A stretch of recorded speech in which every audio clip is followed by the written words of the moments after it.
If you're thinking of a career that combines medicine and mental health, keep psychiatry in mind. Let's hear Dr. Cathy Greenwood-Smith's perspective on becoming a psychiatrist.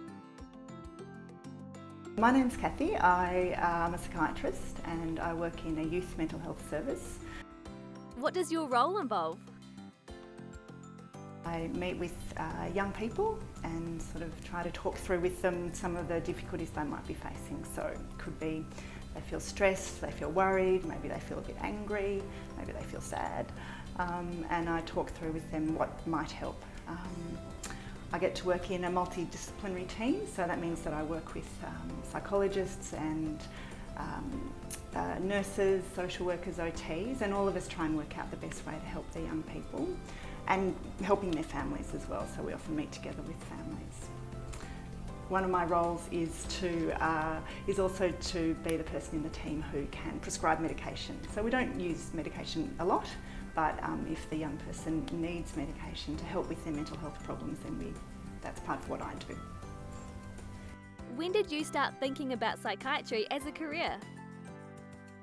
It's a bit hard to remember. I certainly thought about it a little bit through high school, but I really had my options open when I went into medicine. I wasn't sure what I wanted to do, but I knew I probably wanted to be sitting and listening and talking with people rather than doing things to them like the surgeons. That wasn't really my forte.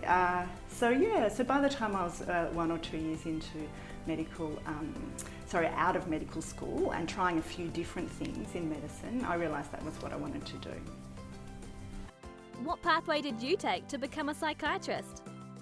I did go straight through medical school, but then I worked overseas as a GP for a little while, and I worked here as a GP, and I did just the general hospital jobs that we have to do. And so it was a few years before I actually started psychiatry, and for me that was really helpful because that meant that I had experience of kind of knowing other people and other cultures a little bit that I'd sort of come across in my work and in my travel as well. And I felt, I guess, a bit more sort of maybe confident in who I was and confident in my skills, and yeah, that was helpful to bring all of that to psychiatry when I started. What subjects did you study at high school? French, that was the most fun actually, and English, maths, chemistry and physics, because that was what you had to do if you wanted to get into medicine in my years. But I think it's a lot broader now. I think people can go into medicine postgraduate, and I mean it sounds like there's a lot more choice these days. Any tips for secondary students considering medicine or psychiatry as a career?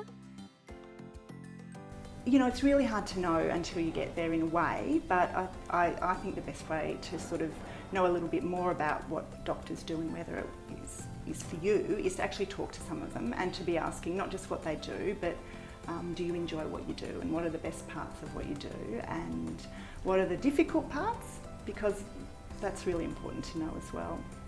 And one thing that I have found helpful, particularly in psychiatry, is to hear a little bit from people who have suffered with mental health problems and their families. And there's actually quite a number of sort of books out there and websites where people talk about what it's like to go through these things. And they sometimes talk about what it's like to work with a counsellor or a psychiatrist, and it's really good to hear that from the other side. What do you love most about being a psychiatrist? I feel very privileged to be listening to people's stories and hearing what they're going through, and often it's such a difficult time, and to have that space to be invited to try to help and support people when they're going through really difficult times. Open your mind to psychiatry and make a difference in your career.